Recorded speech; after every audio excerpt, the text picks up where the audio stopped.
With VR and a new first-person perspective, Resident Evil 7 took us to new levels of terror and simultaneously returned the series to its roots, and we can't stop thinking about all of the creepy details we've learned about the Baker family in the last year. What's up everyone, I'm Jacob with the Leaderboard, and today we're going to look at 107 facts about Resident Evil 7 Biohazard. And before we get started, make sure to subscribe and click the bell icon to become part of our notification squad.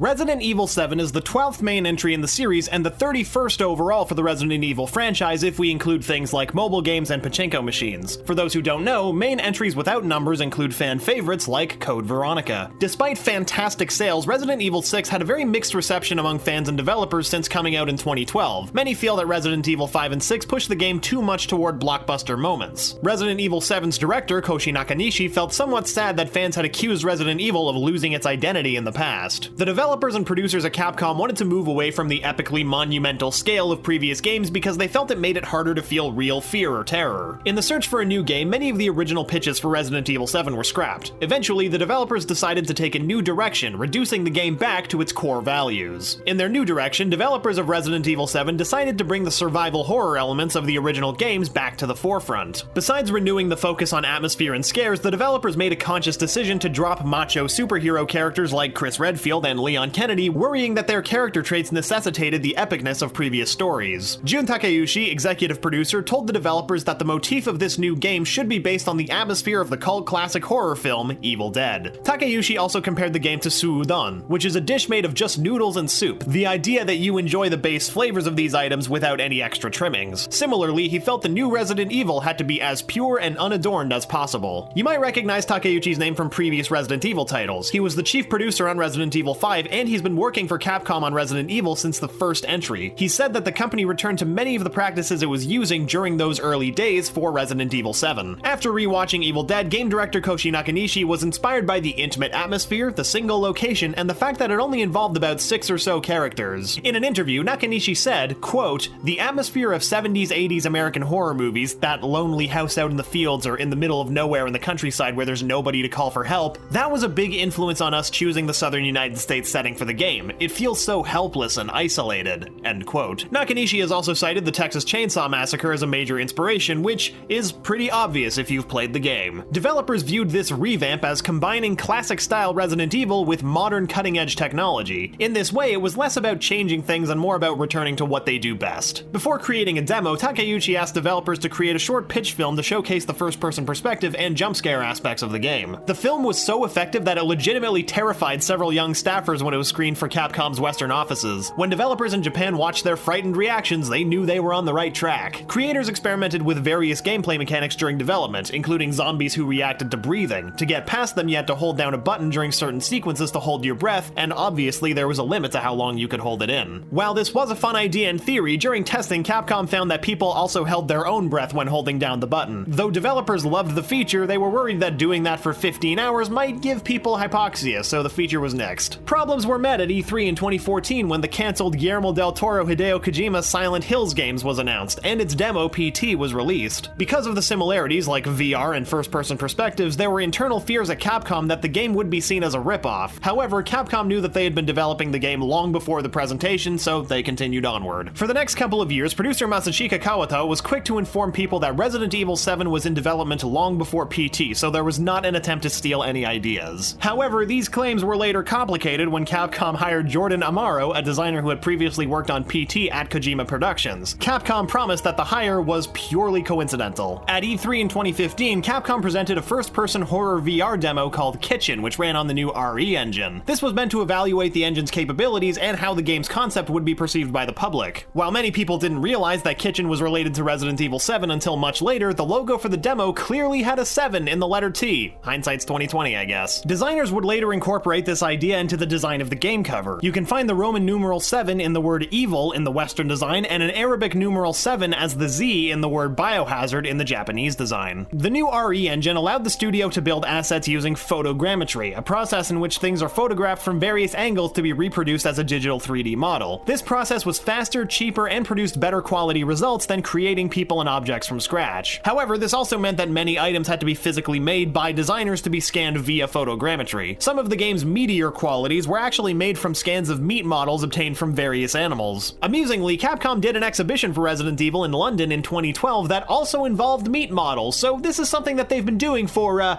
quite some time. More than half of the assets in Resident Evil 7 were created using photogrammetry. Developers did a lot of location shots in creepy remote places to capture the lighting and objects that the studio would need to recreate. However, a problem with photogrammetry is that you need a large amount of gear to do it. As a result, Capcom couldn't bring their setup with them when they did field research in the southern United States. Many of these assets had to be modeled in a more traditional way. A second demo called Beginning Hour was released on June 13th, 2016 via the PlayStation Network to PlayStation Plus members. Resident Evil 7 Biohazard was officially announced for the first time in June 2016 during the 2016 E3 gaming convention. Capcom later said that the teaser demo was a prologue to the actual story. It was therefore intended as a standalone experience and would not be featured in the final game. An update of Beginning Hour called Twilight was released in September of 2016. It featured new rooms and items. Capcom also released a new trailer in tandem with the update. Starting in October of 2016, Capcom launched a 10-part video series called The World of Resident Evil 7, which explored various bits of the game's content and development. Also in October, the Capcom marketing team collaborated with iam8bit, a creative agency in LA, to create the Resident Evil Escape Room experience in advance of the game's release. In the experience, groups of 6 were guided through various rooms by members of the Umbrella Corporation. The production was held in Echo Park. A final version of the Beginning Hour called Midnight was released on December 3rd, 2016 with even more areas and items. It also included a puzzle that solved the riddle from the Twilight version and revealed what was behind that mold-covered door. This new demo, of course, coincided with the release of a new trailer. This demo was released on the Xbox One on December 9th and PC on December 19th, 2016. A third demo called Lantern was made available to attendees of Gamescom 2016. It predominantly featured Marguerite Baker, first mentioned in the Beginning Hour, holding a lantern and yelling. Another interactive experience was run in London's East End from January 21st to 23rd, 2017, leading up to the game's release. It was called Resident Evil 7 The Experience. In this play, the audience takes on the role of investigative journalists who are helping a paranormal TV production team investigate the disappearance of crew members from a house. It was much closer to the actual storyline of Resident Evil 7 than the Escape version, and the event even featured an exclusive playable demo of the game. Resident Evil 7 Biohazard was finally released on January 24th, 2017 for Microsoft Windows, Xbox One, and PlayStation 4 with support for PlayStation VR. It launched in Japan 2 days later on January 26th. A cross-save feature between Microsoft Windows and Xbox One was confirmed in November of 2016. That means that if you bought the game in either the Windows Store or on the Xbox One digitally, it's playable on both platforms. It's the first game published by a third party to be part of this program. Resident Evil 7 takes place in 2017, 5 years after the conclusion of Resident Evil 6. The game is set in Dulvey, Louisiana, a fictional small bayou town in the southern United States. It follows protagonist Ethan Winters, a civilian with few combat skills searching for his missing wife Mia in the decrepit home of the not-so-hospitable Baker family. The game was well received, getting an 86 on Metacritic for both the PS4 and Xbox One releases and an 83 on PC. Reviews praised the gameplay changes, the cinematic graphics, and the complex design of levels. Many people appreciated the return to jump scares and real horror, with critics hailing the VR in particular as a welcome addition to the terror. However, there were complaints about decreased resolution in VR as well as criticisms of the finale. Resident Evil 7 had the third best sales debut of the series. The game sold 2.5 million units in its first week. However, it ranks behind its two predecessors, which are Capcom's best-selling games. Resident Evil 5 sold 4 million copies in its first week, and Resident Evil 6 sold 4.5 million. Capcom's stock price took a huge dive after the release, more than 3% in the Tokyo Stock Exchange. Capcom had expected the game to sell at least 4 million units in its first week based on the 7 million downloads for the demo and the 6 to 7 million in total sales of both Resident Evils 5 and 6. Sales may have been affected by pirated versions of the game being released on PC. The PC version, which was tamper-protected by the anti-piracy software Denuvo, was hacked by an Italian group called CPY within 5 days of its release. This was the fastest a Denuvo game had ever been hacked. Rise of the Tomb Raider, the first Denuvo game to be hacked, happened 5 months after the release. Doom and Mirror's Edge Catalyst hacks, which occurred slightly before Resident Evil 7's release, took an average of 6 weeks. For the first 12 months of its release, VR was exclusive to the PlayStation. 200,000 VR users made up 10% of the approximately 2 million PS4 players during the first few months. There were several different special editions released for the game. The GameStop exclusive Collector's Edition included a functioning music box which played the theme song Go Tell Aunt Rhody, dressed up as an 8-inch model of the Baker Mansion. It also has a finger-shaped 4GB flash drive and a VHS box, a metal case, and an exclusive lithograph. The European version of the Collector's Edition included a 20th anniversary art book and a new 7-inch replica of the mansion which was not a music box. It also included included an alternative inlay, 5 lithographs, survival pack DLC items, and of course, the USB finger. US pre-orders of the game at GameStop on PS4 and Xbox One came with a free digital download of the latest Resident Evil movie, Resident Evil Retribution. The score for the game, like other Resident Evil titles, was mostly created by Capcom's internal sound team. The lead composer for Resident Evil 7 is Akiyuki Morimoto, who was also a composer on Resident Evil 6. However, in a bit of a change, Capcom also brought in some Western musical composers, like Chris Velasco from Borderlands, who also did a suite of tracks. The theme song to the game is the previously mentioned Go Tell Aunt Rhody, which was created by Michael A. Levine. This concoction of horror and country is a cover of a classic folk song made famous by performer Burl Ives. You might not know Levine by name, but you certainly know his work. He created the Gimme a Break Kit Kat jingle and also made the choir version of The Simpsons Spider Pig song, among many other credits. Levine said that the company asked him to do a spooky remake of a traditional song that everyone would know. He remembered that since American teachers had helped establish the Japanese school system, Rhody became a famous Japanese folk song called Musunde sometime during the 1870s. Many Japanese people who haven't heard the original American version believe it's a traditional Japanese song. Levine's stepdaughter, Mariana Barreto, was originally going to provide vocals for the track. However, according to Levine, the song started as a ballad and went through about 20 or so variations before they decided it needed more invasive vocals. So they brought on Jordan Rain for the final version. Barreto still provides backing vocals. Japanese customers who purchased the game through Capcom in the complete or limited edition versions were given a bonus CD which featured 5 arranged versions of Go Tell Aunt Rhody. Resident Evil 7 Biohazard is the first main series installment to be played from a first-person perspective. However, side games like the Japanese exclusive Resident Evil Survivor did feature first-person gameplay. This game was also the first Resident Evil to be presented in VR, utilizing the PlayStation VR headset and also later the HTC Vive and Oculus Rift. Resident Evil 7 is also the first full-length game to use the RE proprietary engine that we mentioned earlier, which included the VR development tools. Resident Evil 7 limited the use of weapons, breaking from previous entries like Resident Evils 5 and 6. Firearms are still available in the game, but variety is limited and ammunition is scarce. Resident Evil 7 featured a moderate selection of weapons, including handguns, shotguns, knives, the SMG, and special weapons like a grenade launcher and the burner. This is much more akin to the weapons list of early Resident Evil entries, and not the vast weapons of Resident Evil 6. So sorry, there's no bear commander or crossbow in this one. Even if you have a weapon, enemies are hard to kill, so ammo conservation through headshots is always recommended. Capcom stated that they wanted to encourage players to evade and hide from enemies instead of fighting. This was to enhance the survival horror elements of the game. It's also why enemies dodge and move in erratic fashion, making it harder to aim those precious few shots. Health is monitored by an electric watch on the player's arm, but also by how much blood is on the camera. The watch emulates prior Resident Evil titles in giving a rough estimate of player health, while the blood buildup on the interface is a much more modern cinematic version of a health display. Like many other Resident Evil games, Resident Evil 7 features green herbs that can be used to restore a player's health. Green herbs can also be combined with chem fluids to create more potent first aid fluids, which heal significantly more and can be used in combat. Some special ammunitions can be created using chem fluids and base parts. For example, you can use gunpowder and chem fluid to create pistol bullets. And with the more rare strong chem fluid, you can make specialty ammunition like flame rounds for the grenade launcher. QuickTime events, or action events introduced in Resident Evil 4 were not included in this game. The button mashing episodes made famous by games like Shenmue were not particularly popular with fans or developers. This is the first game to feature the VHS tapes as an alternative to the usual collection of files. Like files, these are optional features in the game that provide the player with more backstory and tips on future locations. However, unlike files, the VHS tapes in Resident Evil 7 are also playable sequences. The player can change small parts of events that were recorded on these tapes to affect things in the present. This is similar to the zapping system introduced in Resident Evil 2. The inventory in Resident Evil 7 uses a grid-based system with an initial capacity of 12 slots and combines weapons and other items together. This is a break from previous entries like Resident Evils 5 and 6, which had separate slots for items and weapons. You might know this one if you've played the game, but item boxes found in save rooms can also be used to manage and store items for later use, if, you're planning on coming back to a particularly creepy room. Tape recorders can be used to manually save the game, but based on your difficulty, you may have to find your own cassette tape. A company called Numbskull created a 4D candle to enhance the VR experience in the game. The candle was meant to be horror-scented, and the team said it smells like an abandoned plantation house. A photograph of a helicopter salvaged from Umbrella can be found in the Baker family house in both the demo and the full game, in case you were wondering whether Resident Evil 7 was connected to stories from other games. A note on the back reads, "Are they watching us from that helicopter?" This is the first game in the series where Arabic is fully supported. This may be due to many Resident Evil events and reviewing experiences being held in Dubai over recent years. In Japan, 2 versions of Resident Evil 7, or Biohazard 7 over there, were released. The standard version version keeps with CERO restrictions, however, a second grotesque version is adults only and includes more gore, though not as much gore as the US release. Developers toyed around with the Baker family having a dog, but eventually dropped the idea. Game director Nakanishi said this is his biggest regret of development. This game, and especially the demo, Beginning Hour, have many similarities to the 1989 Capcom release Sweet Home. This is the game that actually inspired the original Resident Evil. The similarities include a film crew going to an abandoned house, a paranormal female presence, and a tragic tale involving a family that lived there. The title card of each VHS tape in the game includes a variety of codes and numbers. Hidden within these is a partial product ID for the Resident Evil Director's Cut from 1997, which included the Resident Evil 2 demo. The code is US-00551/90009, and it's on every VHS tape. In the Lantern demo, the code was actually US-00923D/90066 instead. This is the product ID for the US release of Resident Evil 3 Nemesis. A previous ally from Resident Evil Revelations, Clive R. O'Brien, is still around. His book, The Unveiled Abyss, turns up in the Baker family home. It's in between a coffee table and the family sofa, tossed in a cardboard box, so it's obviously not an important novel to the family. A photo of the Arklay Mountains, where Resident Evil and the Umbrella Corporation began, can be found in the Baker family home. The mountains near Raccoon City are the home of Arklay Laboratory, the scene of the original Resident Evil hidden under the secluded Spencer Mansion. In Resident Evil Outbreak, Alyssa Ashcroft tried to escape Raccoon City with a group of survivors, but according to an article in a newspaper called the Dulvey Daily, after the game, Alyssa moved south and began writing articles on the odd events in Dulvey. Hopefully she's still alive. If you look closely, you can make out the logo of the Umbrella Corporation in the semicircular attic window of the Baker family house. We're sure this is a nod to Umbrella's involvement in all of these creepy affairs. We find out in Resident Evil 7 that Clancy Jarvis from the Beginning Hour probably survived his encounter with Mrs. Baker, but at what cost? Ethan finds a note in the family home listing the status of all captives as turned or dead, except Clancy, who's listed as L. This is a spoiler, but we later find out exactly what L stands for, and it sadly isn't living. A magazine in the Baker family home reminds us that Raccoon City is still a mess after the nuclear bombing at the end of Resident Evil 3. As the article title says, quote, 16 years since the nightmare of Raccoon City, the survivors are still suffering. During an intense battle at the end of the game, you're tossed a weapon called the Albert 01 pistol, which is a reference to an old enemy, Albert Wesker, the main antagonist from Resident Evil 1 and 2. The gun even has stars carved into the side, a reference to Albert's employment with the Special Tactics and Rescue Service. As many fans know, Resident Evil is called Biohazard in Japan, so this game's title could really be Resident Evil, Resident Evil. Capcom originally wanted to market the game as Biohazard in the West, but Sony pointed out that the name would be impossible to copyright and a DOS game with that title had already been released. The name Resident Evil actually came out of a series of pitch names offered up by Sony's American offices. Perhaps in an effort to reboot the franchise, Resident Evil 7 brought the Biohazard title to Western shores for the first time. The Beginning Hour demo had many fans shook with the idea of ghosts being involved in Resident Evil, but many don't realize that Resident Evil was originally supposed to be about ghosts. It was only when director Shinji Mikami tried to change the enemy to something a player could grapple with and came upon George A. Romero's classic Night of the Living Dead that they switched it to zombies. While this is the first main entry to use a first-person perspective, the franchise was actually originally intended to be presented entirely in the first person, like Sweet Home. They only decided to switch to a third-person perspective because Mikami played Alone in the Dark and decided that the PS1 couldn't handle the frame rate, so static backgrounds were more ideal. The first DLC for the game, called Banned Footage Volume 1, was released in January of 2017. It included 2 scenarios called Nightmare and Bedroom, and a new game mode called Ethan Must Die. The second DLC, appropriately titled Banned Footage Volume 2, was released on Valentine's Day 2017 and included 2 scenarios called 21 and Daughters, and a new game mode called Jack's 55th Birthday. Banned Footage Volume 1 and 2 were released for Xbox One and PC on February 21st, 2017. Not a Hero is a long-delayed DLC which was supposed to be released in the second quarter of 2017. It stars Chris Redfield, one of those uber-macho superhero characters from the original Resident Evil and several of its follow-ups. It was instead released on December 12th, 2017 and is free to all owners of Resident Evil 7. A new DLC called End of Zoe also came out that same day. Spoiler alert, I'm gonna delay myself for a few seconds so that you can pause or mute the video. Okay, here we go. The events of this DLC take place after Zoe is calcified by Evelyn for helping Ethan and Mia escape. A gold edition was also released on December 12th, 2017, which includes all previous DLCs and the new Zoe one. In October of 2017, Capcom finally hit their target of 4 million copies sold many months later than expected. However, Capcom has still given the game a lifetime sales forecast of 10 million units, which would make it the highest selling Capcom and Resident Evil game of all time, citing favorable favorable reviews, marketing, and DLCs. Resident Evil 7 was ranked 5th on Business Insider's Best Video Games of 2017, and 2017 has been a barn burner of a year for video games, so that is pretty dang good. It was also ranked 5th on Games Radar's list of best horror video games of all time. And to top off all of these accomplishments, VR Today magazine listed the game in its top 5 best PlayStation VR games of 2017. Resident Evil 7 has actually caused VR play to double on the PS4. According to Sony, in January of 2017, the average play session on PSVR was around 25 minutes, but since Resident Evil 7's release, it's gone up to nearly an hour. Resident Evil 7 was nominated for the first VR award at the 2017 Golden Joystick Awards. It also ended up winning the award as well. And there you have it. Once again, I'm Jacob, and thanks for watching 107 Facts about Resident Evil 7 Biohazard. Which game is your favorite in the franchise? Did we miss anything? Comment below and let us know. Don't forget to click the bell icon to become part of our notification squad, and if you like getting more from your games, subscribe to the Leaderboard, your home for video game facts.